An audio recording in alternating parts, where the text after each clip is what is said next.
give you the news. Printed the info, we gave you the everybody, welcome to Navel Gazing, the Valley Indy podcast. My name is Eugene Driscoll of valleyindy.org. That's an online newspaper covering Derby, Ansonia, and Seymour in Connecticut's lower Naugatuck Valley. This is a cool episode, something a little different. It's a change of pace.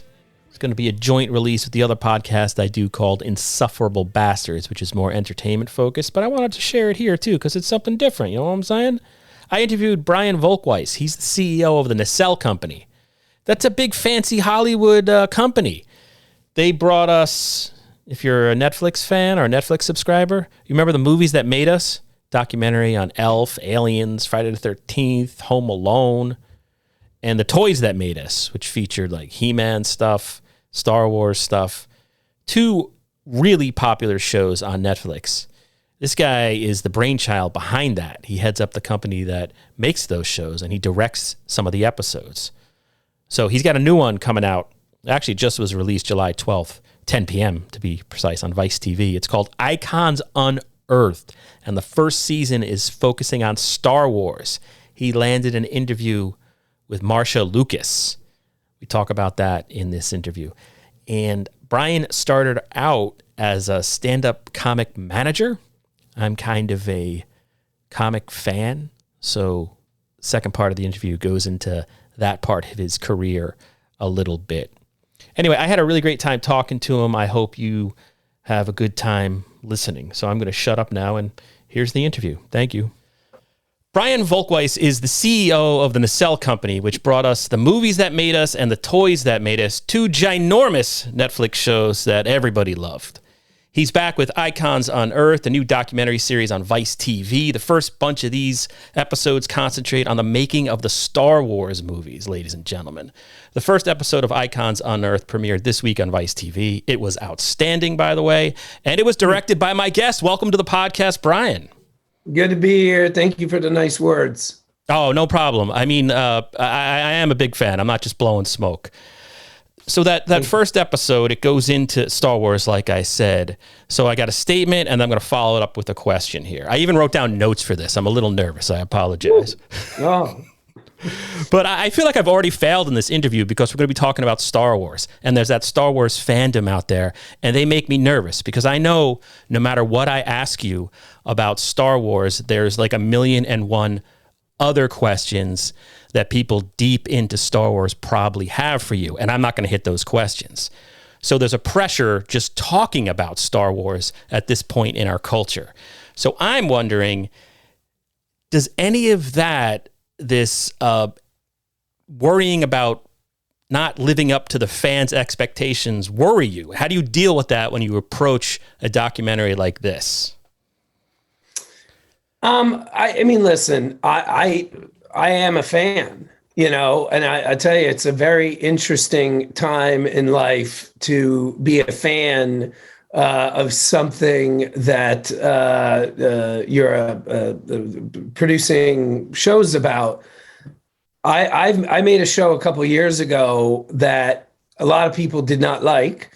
And I'm literally sitting there in the Facebook groups that I've been in for 10 years or more, like literally just reading people just destroying something I had spent 18 months working on. But you know, it's funny. There's a great line in Casino Royale where Ava Green asks James Bond, you know, do you hate killing people? And he says, I wouldn't be very good at my job if I did. And that's how you got to be with fans and press. Like, I'm not name dropping, but I do think it's important to give people credit for stuff. I was around Kevin Costner once, and, you know, he was talking to a friend of mine who was an actor, and Kevin said, you want to have a long career? You want to know the secret? Don't read reviews. That makes sense. I mean, I did notice as I was Googling you the last couple of days, you were on Twitter at one point, but you're not on Twitter now. Is that right? Have you sort of, I could understand why. Like, I'd like to get off Twitter, but. I was on Twitter, and I'm still on Twitter, but I do not use Twitter. for a very, very, very controversial reason. I probably shouldn't even say this on air, but I'm gonna go for it. I can't do three things anymore. Like it literally was. I couldn't even tell you how many things I've tweeted. What, 5? Like I got Instagram. I did Facebook. Then I did Instagram. Then I did Twitter. And I'm like, no. I'm a two social media guy. That's it. And I'm still there, but I just haven't used it in probably 5 years. Yeah, good for you. Yeah, I'm kind of like that with Instagram. I can do Facebook, Twitter to a certain extent, but not Instagram. Maybe it's like an age thing. But all right, so I watched the first episode. Did you say totally? I'm sorry, I interrupted. No, don't worry, I was about to ramble. Please continue. So I watched the first episode, and one of the things that I was like trying to write notes on it, in anticipation of this interview. And there's so much information in that first episode. It's kind of like your style based on the other documentaries you made, I think. There's like a constant flow of information. It's amazing because just trying to take notes is kind of impossible because there's so much information being thrown out there. So my thought is like, our question is, how long does it take to put something like this together? How many researchers are out there? And how do you manage that flow of information? It seems like it would take an army. Yeah, it does take an army. And luckily for us, and this is the greatest gift in the world in the production business, we are a standing army. And what I mean by that is, the people that made this show that came out 2 days ago, if you looked at the credits, I think it would be at least 75% the same people from Toys That Made Us and everything we've done in between. So we have a research department that it's funny, like it's not a department, like it's not a full, like it's never been designated research department, but it's been in continual operation for more than half a decade. So to answer your question from a logistical standpoint, here's what we do. We do about 3 months of research. That research gets squeezed into an outline. So we have one outline for every episode. Then I give notes on those outlines. And while giving notes on the outlines, I pick arcs. Then the arcs will go across the entire series. And then we just keep refining the outlines to get the story that we want to tell to be the story that we want to tell. So, and then once that's all done, and sort of at the same time, to a certain extent, it's like I said, we do about 3 months of research, including the outline building. Somewhere within the last month, we begin casting, and casting is the same thing. Like we do not have a casting room or casting department, but we have people that have been helping cast our documentaries for 6 years. So then they start reaching out, hunting these people down. Some are easy to find, some are hard to find. And then as the people we're able to book gets defined, and as we get the outlines locked where we want them to be, then we go shoot. So one thing that sort of amazes me about these documentaries, right, is, and I'll tell you, like, I'm a cynical bastard. I don't watch Marvel movies. It's just not my thing.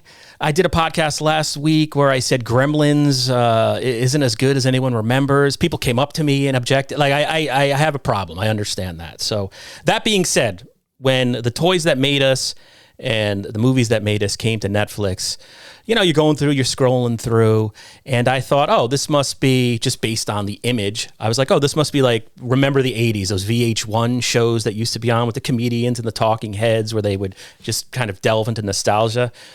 So I put it on, and then I was just struck by Elf in particular. The one on Elf is the one that stands out, where I'm like, tears are welling up in my eyes by the end of this documentary. So it was anything but an infomercial.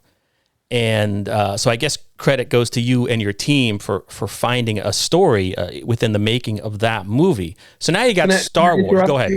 Yeah. For a second, because I want to address what you just said. First of all, and I know it's weird to say thank you for causing you to cry, but when I hear people say that, what goes through my head is mission accomplished. Like, that's what we're trying to do. We're trying to, and you hit the nail on the head. Most people don't. Like, we are hunting for stories that will bring about an emotional reaction from the audience. And during that 3 months of research, that a tremendous amount of that time is spent looking for these stories that the biggest fan of Elf or someone who's never seen Elf, just as a human being watching a story about other human beings, will solicit an emotional response. So I just wanted to say that, and I appreciate you pointing it out. Yeah, no, not at all. Please, I tend to blab on, so interrupt at will. But it's like, it reminds me, I used to go to horror conventions. Well, I still do, but they become expensive, and I had kids, and I can't drink like I used to. So at a horror convention, like I was never a big fan of Friday the 13th part whatever. They were what they were, but going to a panel and seeing the cast and crew talk about what they went through making the movie, the relationships they have, seeing them interact with each other 30 years after this movie I didn't particularly like came out. There's something completely entertaining, and it's like you say, there's a human element that you can't help but identify with, especially when they've made something surprisingly that has lived on and is living on past the people who made it in many cases.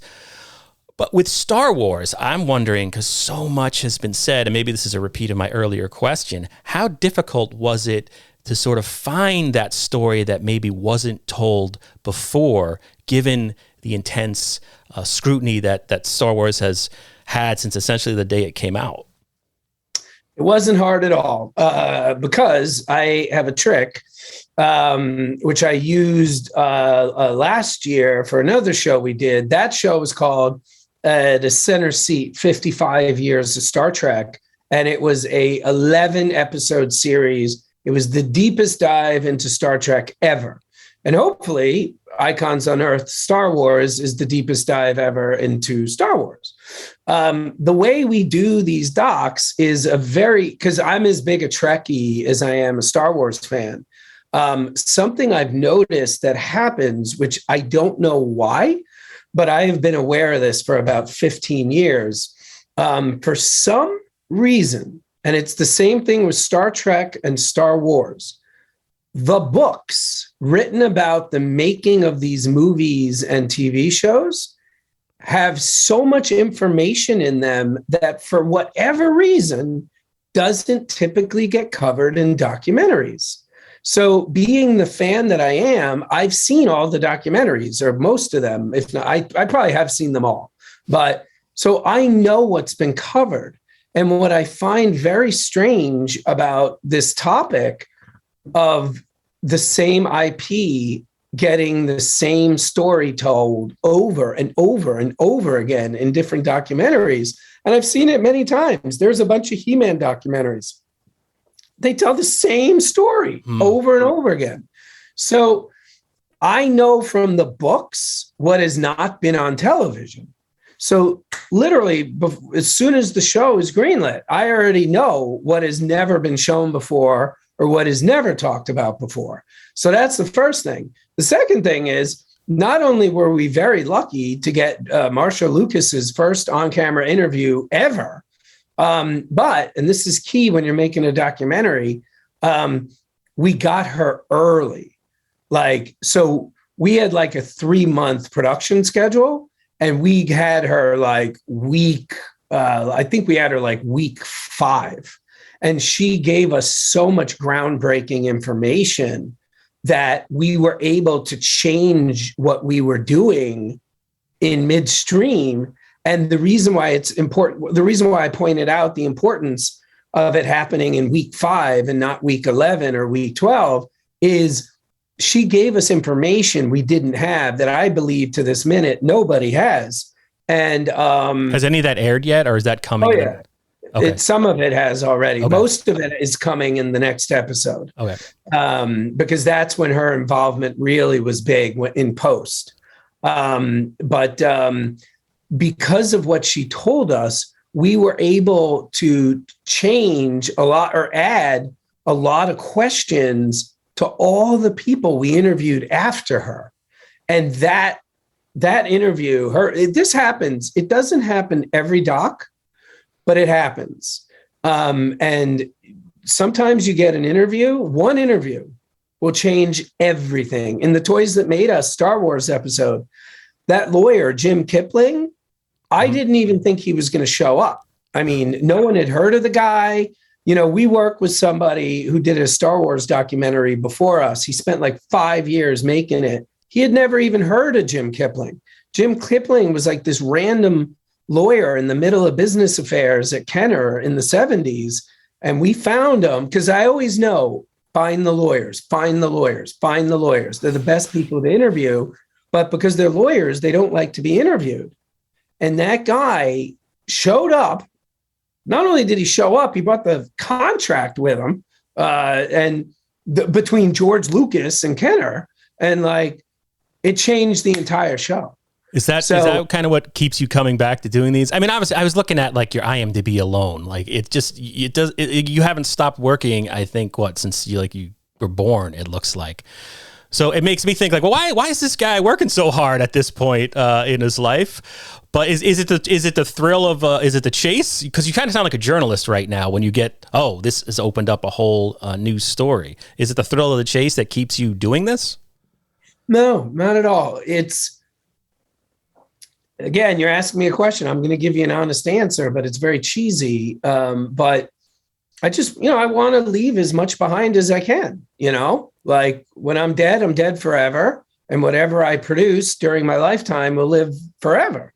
So the more I produce, and hopefully of a quality nature, the more it's kind of like, I want to contribute. So many people did things before I was born that affected me. That's what I wanted to do. So that's why, that's part of it. And then the other thing, if I could be honest, and if I can turn you into my therapist for a second. Let's do it. It's a podcast, right? So my mom beat me when I was 3. No, but she did, but that's not what I'm bringing up. But no, that was a joke. Okay. All right. Good. Thank you. Like, okay. I got to call up Mark Maron here. I had to let the air out. But what do you call it? I had a very kind of unusual career where, I built everything from scratch, and I've been doing this for 24 years. I'm telling you, dude, and I am not exaggerating. My phone did not ring. Like, I did not get incoming calls for probably the first 10 years of my career. So almost half of my career, even as of today, I couldn't get a call returned. So I think deep down, I also think I'm making up for lost time in that, to get to the point where we can do stuff like this at a regular basis. I think I'm trying to make up for the fact that for the first 10 years, I could barely do anything. That's interesting to hear because, your background is sort of fascinating. But let me ask about, because you have this new Star Wars thing out. So I want to ask about Marcia Lucas. How did that happen? And also, she seems like a person, what do the kids say? I have no F's to give. She just seems straight talker, I guess, is the more traditional. You have no idea. I can't even imagine. Is there going to be a director's cut or an unreleased thing in 30 years? Is that in storage? It was, well, I'll answer your questions in order. So it's funny when you make shows like this, the biggest person in the world, Sigourney Weaver, easy to book. Getting the second AD from Ghostbusters takes 6 months. Like, there is no rhyme or reason. Some people are a quick yes. Some people are a 6-month yes. So we, and this is what I'm about to tell you is pretty common. We had interviewed somebody that we knew from prior shows, a pretty famous guy in the special effects business. And he, after the interview, we were just shooting the shit. Can I curse? Sure. All right, no curse. I'll say it again. We were. This will go on 2 podcasts. One, it's okay. It's all right. We can do PG-13. Just please talk. Don't be restrained. Yeah. You're funny, man. You have a good sense of humor. And I've been around a couple comedians. I know. I gotta ask you. So go ahead. So what do you call it? So you met a special effects guy? Yeah. Yeah. And after the interview, and like I said, this happens fairly often if the people like the interview, people dread interviews because they're usually, for a lot of reasons, not that good. So so the guy was like, who have you gotten? Who haven't you gotten? And we were like, da, da, da, da, da, but the white whale, Marcia Lucas. And he was like, well, who are you talking to? And, you know, we gave a couple names. And he was like, no. You need to talk to her assistant. So he gave us her info. And then I'll never forget so it took about 2 weeks of back and forth. And then one morning I wake up, I'm supposed to be going to New York at 3:00 in the afternoon. And I have an email that Marcia confirmed, said she would do the interview and she was available, quote, tomorrow and for the next 9 days, close quote. So in this business, don't worry about the 9 days. I canceled my entire trip to New York. I mean, this was like 30, 40 meetings that got canceled. Booked a flight to Hawaii, flew to Hawaii, and then the next day did the interview, 6-hour interview in her house. So that's how we got her. And then here's the best way I can describe the interview. 6 hours. When I got into the car to go back to the hotel, it was about an hour drive. In the 6-hour interview, I missed about, let's say, 7 phone calls and about, let's say, 250 to 300 emails. My personality is the minute I get in the car, I am calling people back. I'm returning emails. I got probably 50 texts. I sat in that car for an hour, staring out the window, just looking at the mountains and the sky. Like, I was so blown away, as you put it, with what we learned from Marcia's no F's allowed, or whatever the expression is, no F's given. Like, it was just mind blowing. And again, you have to understand, I am in show business and not a dentist or a businessman in Queens, New York, because of Star Wars. The reason I wouldn't be doing this without Star Wars. So to have 6 hours, I usually learn 1 or 2 new things a year about Star Wars, if I'm lucky. It was made 50 years ago. How much new stuff could there be? Yeah. In that 6 hours with Marcia, I conservatively learned 50 new things. Was there anything after the interview that you wished you had asked her more about, or a line of questioning? You're like, I didn't get a follow-up. Was there? Great question. No, it's a really good question. No, I was prepared. I mean, to a certain extent, I've been prepared my whole life. Second of all, the research team, you know, when we do interviews like this, there's a computer with a Zoom open for the research team. So I will do the whole interview. And then when I'm done, I will look at the laptop and be like, what did I miss? And then they will all chirp and say what I missed. And then basically they kind of take over the interview for anything that I missed. And between me and them, yeah, we get There's it. a check and balance there. That's really interesting. Yeah, we're all about that. If you say to anybody, do an impression of Brian, like, I guarantee you the word redundancy would be in that impression. How about, a theme that at least I pick up on all these documentaries, and I don't think I'm a brain surgeon by picking up on it. They're funny. They're breezy. Were there any documentaries when you were coming up? I know you said you're from Queens, and then you went to school. Was it the University of Iowa? Is that what I read? Yeah. Were there any documentaries that stuck with you or hit you? Like, what inspired you, I guess, to say the Adam Egget, Norm Macdonald question from their old podcast? So it really, there was only one documentary that I loved in my whole life. By the way, now it's 2. It just doubled about a year ago. And that was King of Kong. That documentary, it was the only documentary I loved. Now, for anybody, I had nothing to do with this. I need to be very clear. I had nothing to do with this. But for anybody who wants to see truly one of the greatest documentaries of all time, you need to watch Class Action Park on HBO. And I don't know you that well. I know it. I went there. Yeah.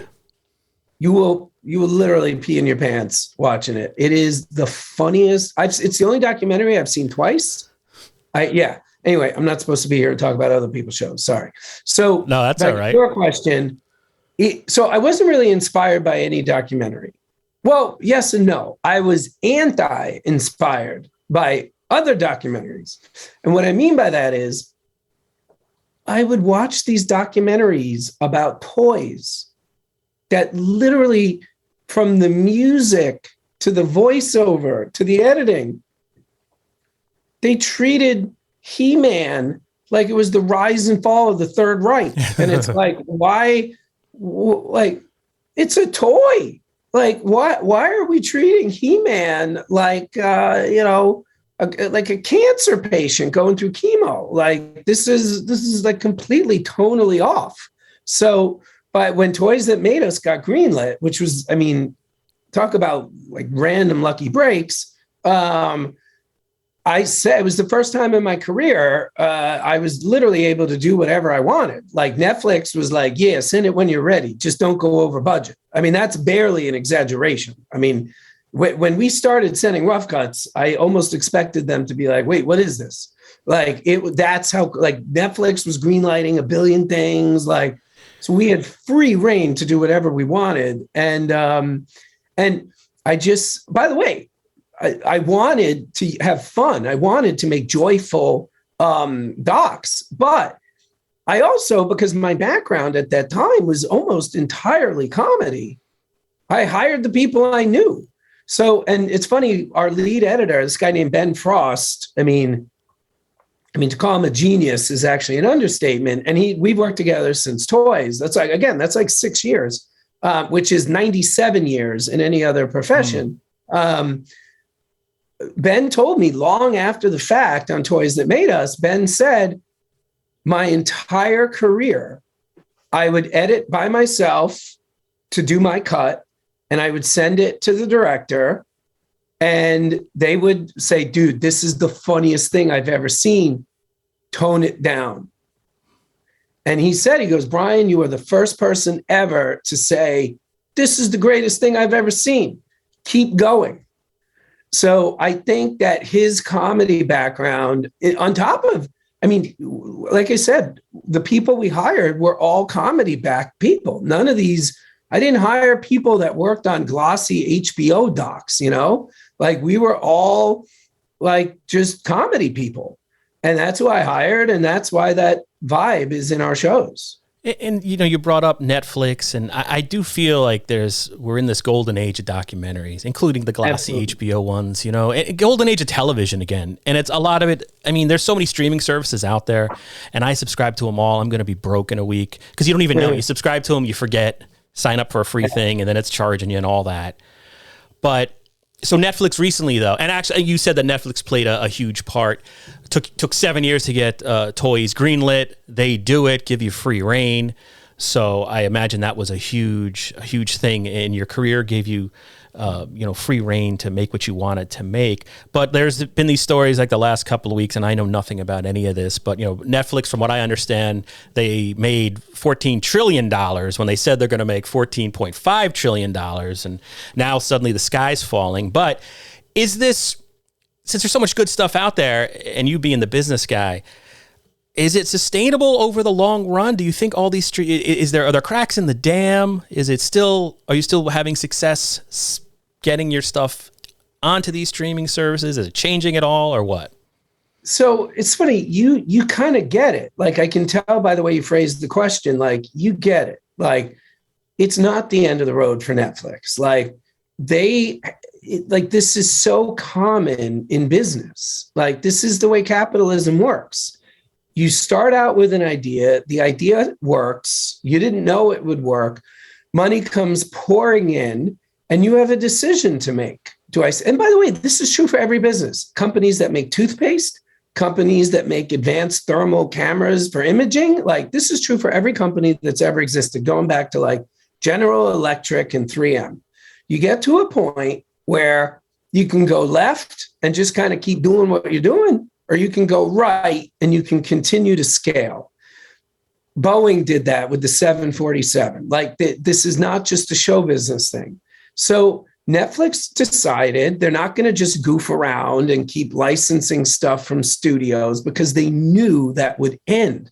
This is what people don't understand. Netflix knew once the studios saw Netflix working, they would begin to pull their content back and then they'd have nothing. So they decided rather than just make a lot of money for 10 years and then go out of business like Blockbuster, we are going to step on the gas. But the day they stepped on the gas, they knew what happened 3 weeks ago with their stock price was going to happen. Because at some point, you just can't be driving the car at 140 miles an hour. It'll blow up. The wheels will pop. Something will go wrong. So every business from Amazon to Facebook to Boeing, everything, you got to scale up and then you got to scale back. And how do you know I'm right? Look at HBO. HBO took them about 16 years to become the HBO that we know, which basically happened around the time they did Sopranos. They already existed for 16 years at that point, approximately. Arliss, baby. Don't forget Arliss. Sorry, go ahead. It was a terrible joke. Good show. And then, so that all happens. And then Netflix comes. Netflix is pounding HBO for about 7 years. And now Netflix and Disney are up. Netflix is down. And that's the opposite of the way it's been for 10 years. But that doesn't mean it's not going to flip again. I guarantee you it will. And then do you have anything coming down the pike with Netflix at this point? Like, how does that work? Sure. How do you? Yeah, okay, absolutely. What do you have coming? Do you have another movie? It's already announced, so this is the only thing I can tell you. But okay. we have season 2 of Down to Earth with Zac Efron. But there's more than that coming. But it's not public yet. That's good to hear. And I got to ask you because your comedy career. I mean, looking at everybody you worked in, and this isn't a surprise to you, obviously, but maybe to some listeners, it's easier to list the people you haven't been associated with in terms of stand-up comics. It's essentially Kevin Brennan. New York's Kevin Brennan, apparently you have never worked with. I've worked, that's funny, dude. I have worked with him. What was that like? He's not in a stand-up special. He was what you think he was. I loved him, but again, maybe because I'm from New York and maybe because I'm 46. Like, let me put it this way.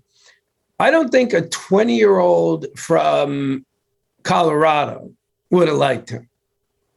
But I met him. I was in my 30s. I'm from New York. He was my kind of guy. That's really interesting to hear because I feel the same way. Not that I know him. But so I guess my question was, I was looking through like your background and like I don't know Barry Katz. I've only become familiar with the name Barry Katz from listening to 1,001 podcasts hosted by stand-up comics such as Kevin Brennan, Mark Maron, Jay Moore, who Barry Katz is this legendary, from my point of view, this Woody Allen, like what was it, Zelig or Broadway Danny Rose type guy who's just out there and has played a part in everything we see in comedy for the last, 20, 30 years. Was he the guy who gave you your break? Or how did you how did you go from the University of Iowa to, hey, I'm with Barry Katz now? It was again, as is much more typical than people understand. It was the most random thing in the world. I had been PAing and I was on set doing every job you can think of and low budget things. And then I realized I was on the wrong path. Like I needed to be involved earlier, not when things were already shooting. So I started interning. I swear to God, man, I was interning for this guy in this big building and I was broke. Like I was broke. I couldn't make rent. I was thinking about, I had resumes out to get a waiting job, waiting tables.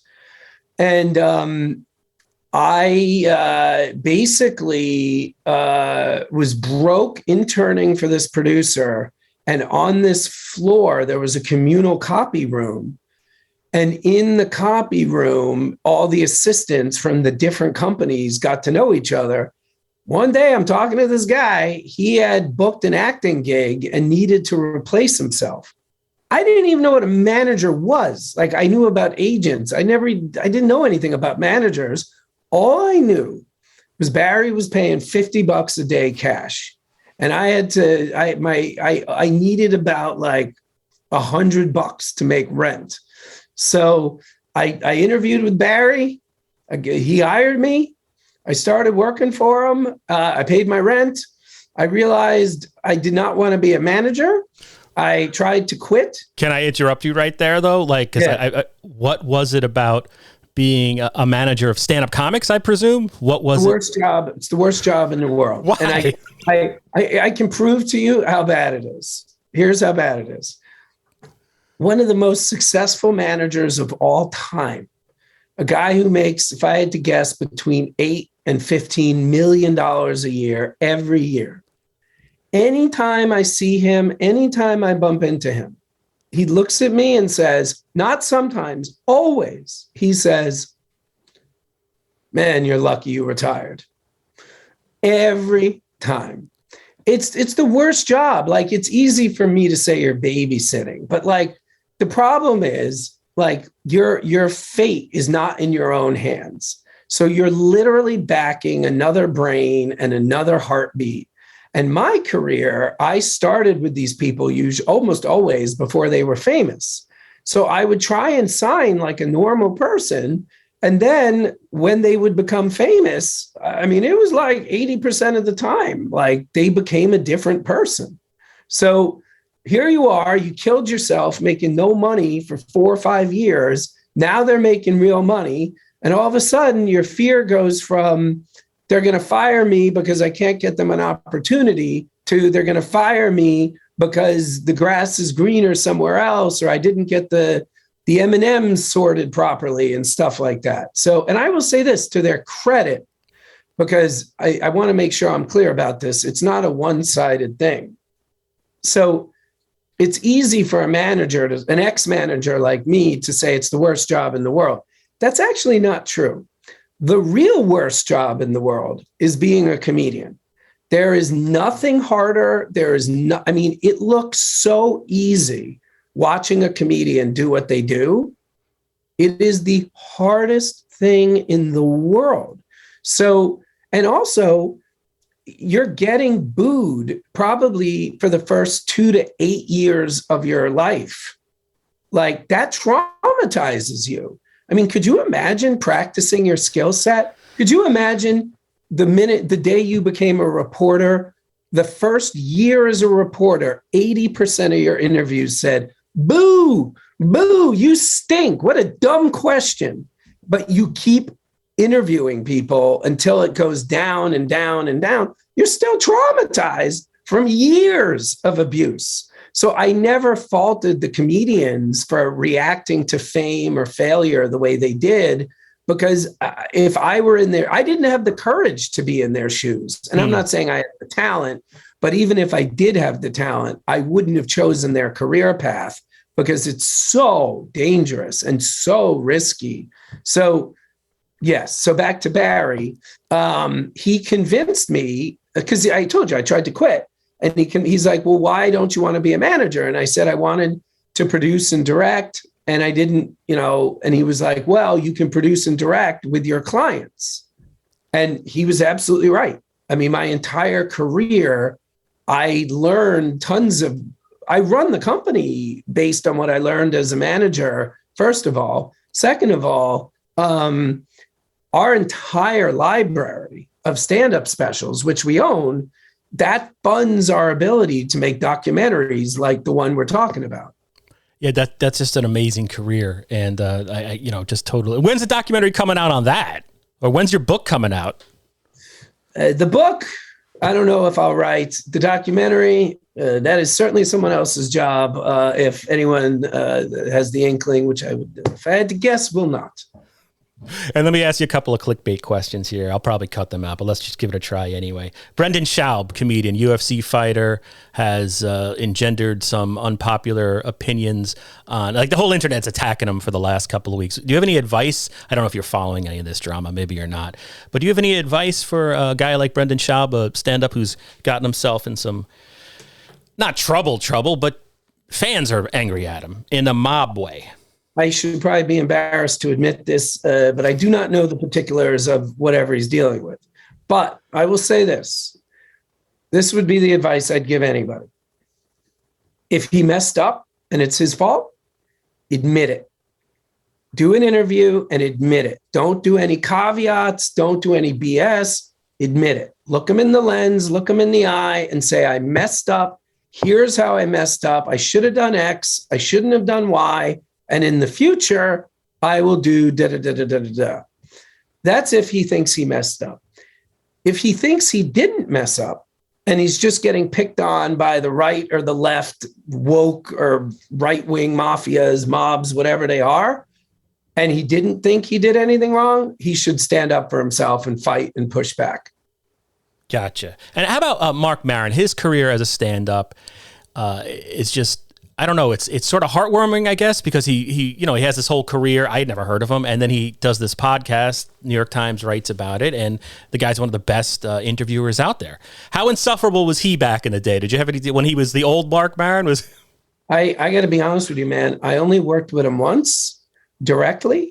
We've released a couple of his albums and stuff, but I only worked with him once. It was about 13 or 14 years ago. If I'm being honest, I had heard about his reputation. I was extremely nervous, not nervous, but I had my radar on full power, to make sure I was extra buttoned up and didn't do anything wrong. As is typically the case with people who have reputations, he could not have been nicer. He could not have been more professional. I actually made a mistake and he was very gracious. He didn't care. We were about 5 minutes late picking him up for something. And usually the people with reputation, listen, if I'm being honest, I kind of just fibbed a little. I think we're about 10 minutes late. He didn't care. He was fine. I think I annoyed him a little bit because I was apologizing so much. So he was a true gem to work with. And like I said, we've released a couple of his albums and stuff. He's always good with the marketing. He's always good with the promotion. He's been an absolute joy to work with. That's good to hear. So my last question, I'll let you go, and thank you so much for taking time to chat with me. But so you have Marcia Lucas on this documentary. It's about Star Wars. The question, maybe I should have led with this, but George Lucas, he looms out there large in our pop culture, living legend. Heard anything from him? Any rumblings? Anything? No. We reached out to his people. We tried to book them just like we did with Toys That Made Us. And listen, I've been doing press for 5 years. That's it. I still get asked anytime I'm doing anything toy focused, I still get asked the same 12 questions every time. I dread interviews now talking about toys. And that's been 5 years. This guy has been talking about Star Wars for 50 years. You think he wants to keep saying why Chewbacca is named Chewbacca, why R2-D2 doesn't have arms? I get it. Why would he want to talk about this? If you're asking, have we heard his reaction to what Marcia said? No, we have not. But I'll tell you something funny. Through the most random of random, I actually know that he saw the Toys That Made Us episode, or at least somebody told me that. And I know that he enjoyed it. He gave the usual caveat of, they got a couple details wrong. We weren't there. So, we're talking about something not one of us was there for. It was 4 decades ago at that time. But anyway, if that story is true, which of course I have no proof that it is, but I do believe it is, because I trust the people that told me. I do know he liked that. That's good to hear. All right, Brian, I want to thank you again for taking time out of your day to do this. I really appreciate it. Same. Great interview. Have a great weekend. Thank you, sir. For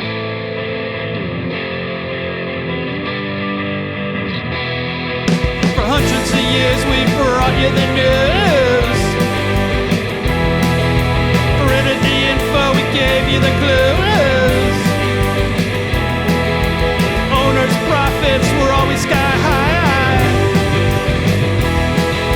Changing market now threatens our lives. Post-literation, critical reading, dumbed down nation.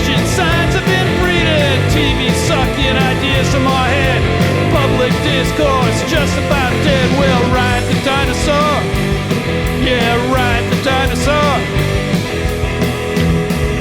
Our readers are in the opens each day. Online clickbait a prurient way. It's free information here to stay. Not even hookers give it away. Advertising, metastasizing, newsroom shrinking, constant attrition. We'll ride the dinosaur. We'll ride the dinosaur.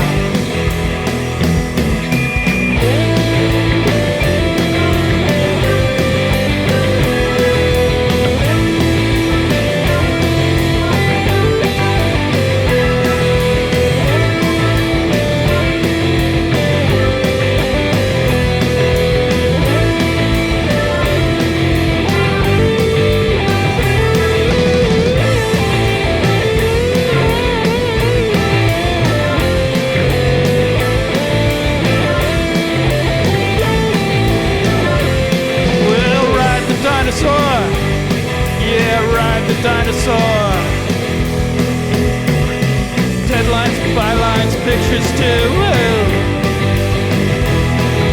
An editorial comment for $1 or $2. Fire down the block, the murder next door. And now we wonder what it's all for. Social media coming free to your funny pages. The mayor's wages, criminal seats, corruption schemes, ink state wretches asking tough questions. We'll ride the dinosaur. Yeah, ride the dinosaur. The presses are running all through the night. We're printing the truth with all of our might. We're platform agnostics, got that interweb too. Buy an ad, see what we can do. We still have subscribers, still have our fans. We're here every day, so give us a chance or we'll make an art stand. Just hold us in your hand and we'll ride the dinosaur. Yeah, ride the dinosaur.